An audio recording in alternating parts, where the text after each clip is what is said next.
Hey YouTube, so in today's episode we are working on lowrider, and this is the reason why. So when I bought this truck, the owner had only taken it to Bald Mountain once, and he decided he'd sell it. And now I figure out why he was selling his truck, this truck, my truck. So this is what I discovered after driving it and also working on it, and I'll show you why. So this truck right here, it was professionally built. I like the way it was built. Everything here is Trogear brand. So I noticed that the bump stop here, the distance between this and this is about 4 fingers, about 4.5 fingers. So this is what I discovered. They have to make it 4.5 finger like this so that it'll compensate for this up travel here, right? So this thing right here limits the up travel so that it doesn't bottom out the shock here when it goes up. And although this makes it good for our downward articulation, it makes for a very bad up travel. So there has to be a fine median there. And so as I look into here, I notice, well, this is the reason why the first owner never took it off-roading, and it's because of the shock here. It stops here. The up travel stops here, and it makes for a very bad ride. And I've driven it on highway, and when I've hit a bump, boom, this thing right here goes and hit this thing right here, and that's very, very bad. I feel like something that was gonna give or break.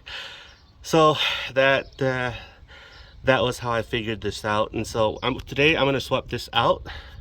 This shock right here, this is the shock number. It's too long, okay?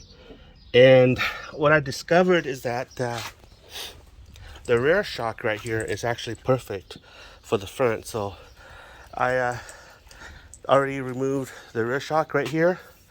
This is the number right here for the rear shock, okay? And so I ordered a newish set of shock for the rear. This is a little bit shorter than this. It's shorter about 1 to 2 inches. So the reason why I need it to be shorter here is because as I put weights on the back, like my rear bumper and stuff like that, it starts to bottom out as well. So this shock bottoms out. So even driving down my driveway here, it's sort of like a slanted slope right here. When I get to the bottom, it bottoms out. And so that's what I'm doing. I'm gonna go and install this right here.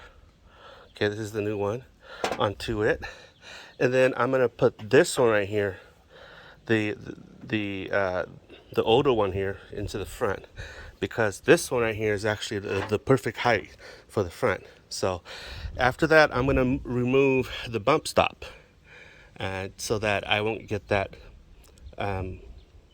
hit anymore. So that's that, guys. Let's go and install this to the rear, and then after that we'll install this to the front. Okay guys, so we are inside underneath my truck right here. And so basically, if you look at here, this is a mounting bolt right here for the shock, well, for both shocks. And so if you order shocks, they should come like this with this little band right here. I don't know if you can see. Yeah, you can. This is to hold the shock so that it doesn't expand. It's under pressure inside here. So once you take off the band, the shock starts to expand. So basically what I'm doing here,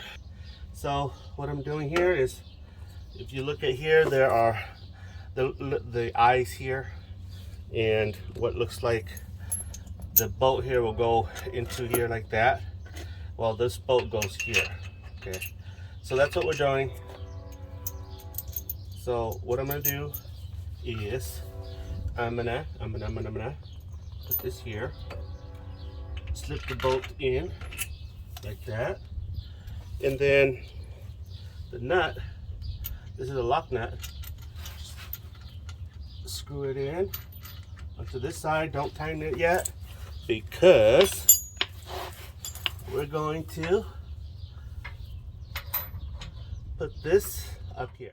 Initially, I went a little bit too far over here.